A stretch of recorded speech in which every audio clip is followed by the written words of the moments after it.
Ration మాఫియాని కూకటి వేళ్లతో పెకలిస్తానంటూ stop the ship statement బాగా viral అయింది పవన్ కళ్యాణ్.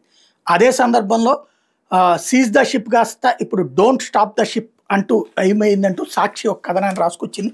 రేషన్ బియ్యం ఎగుమతులకి పచ్చ జెండా కుదిరిపోయిందంటూ విదేశాలకు రేషన్ బియ్యం తరలించి కోట్లు కొల్లగొట్టేందుకు కూటమి నేతలు తలుపులు బార్లా తెరిచారు. కమిషన్ల కక్కుర్తో పీడీఎస్ బియ్యం ఎగుమతికి అనుమతిస్తామని ముందుకొచ్చారు. కాకినాడ పోర్టు ద్వారా ఎగుమతి చేసేందుకు చురుగ్గా ఏర్పాట్లు చేస్తున్నారు. తూర్పు ఆఫ్రికా దేశాలకు 12,000 టన్నుల బియ్యం ఎగుమతి కోసం వచ్చిన అనుమతిని ఆసరాగా చేసుకుని రేషన్ బియ్యాన్ని విదేశాలకు తరలించేందుకు పక్కా ప్లాన్ సిద్ధమైంది. ఈ బియ్యం ఎగుమతికి అనుమతి తెచ్చుకున్నది అంటూ రాష్ట్ర కేబినెట్లో కీలక మంత్రి స్వయాన వియ్యంకుడే ఈయన ఈ మొత్తం వ్యవహారంలో చక్రం తిప్పుతున్నారు. గోదావరి జిల్లాలో రైస్ మిల్లింగ్ రంగంలోనే కాకుండా విదేశాలకు బియ్యం ఎగుమతుల్లో పెద్దన్న పాత్ర పోషిస్తున్న ఈయన ద్వారా బహిరంగంగానే కమిషన్లు ఆఫర్ చేస్తున్నారు. కూటమి పెద్దల కనుసన్నల్లోని మంత్రి వియ్యంకుడు ఎగుమతిదారులు మిల్లర్ల మధ్య బేరాలు నడుపుతూ వచ్చారు.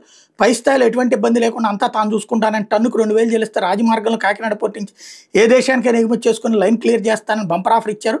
ఆంధ్రతో పాటు తమిళనాడు, కేరళ నుంచి పీడిఎస్తో పాటు రైసు, బాయిల్డ్ రైస్ విదేశాలకు ఎగుమతి చేయడంలో అపార అనుభవం కలిగిన ఈయన కూటమి పెద్దల తరపున ఆ మేరకు వకాల్తా పుచ్చుకుని రంగంలోకి దిగారు.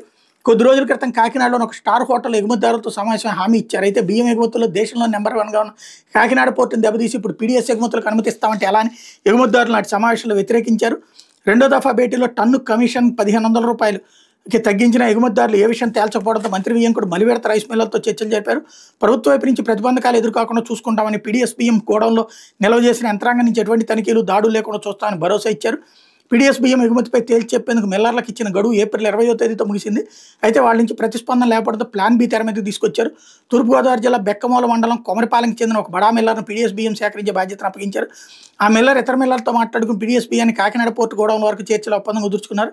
ఇందులో భాగంగా ఈ బడా మిల్లర్ అందరికీ ఫోన్లు చేస్తూ ఎక్కడ ఇబ్బందులు ఉండవని చెప్తూ ఎన్ని టన్నులు పంపుతారంటే ఆరాధిస్తున్నారు. అలా 12,000 టన్నులు పీడీఎస్ బియ్యాన్ని సేకరించాలని నిర్ణయించారు. కాగా ఈ బియ్యం ఎగుమతులు ఎలాంటి ఆటంకాలు కలగకుండా ఉండేందుకు భారీగా కమిషన్ ముట్ట చెప్పేలా డీల్ కుదిరిందని సమాచారం. పవన్ కళ్యాణ్ గత నవంబర్లో కాకినాడ పోర్టులో సీజ్ ద షిప్ అంటూ చేసిన హడావిడి అంతా ఇంత కాదు. స్టెల్లా ఎల్ నౌకను తనిఖీ చేసిన పవన్ అదే సముద్ర జలాల్లో ఉన్న కెన్ స్టార్, ఇందులో మంత్రి వియ్యంకుడు బియ్యం ఉన్నాయి. ఒకవైపు నౌక వైపు కన్నెత్తి కూడా చూడలేదు. మంత్రి మనోహర్ 2 రోజులు కాకినాడలోని మకాం వేసి గోడౌన్లోని బియ్యాన్ని కూడా తనిఖీ చేశారు.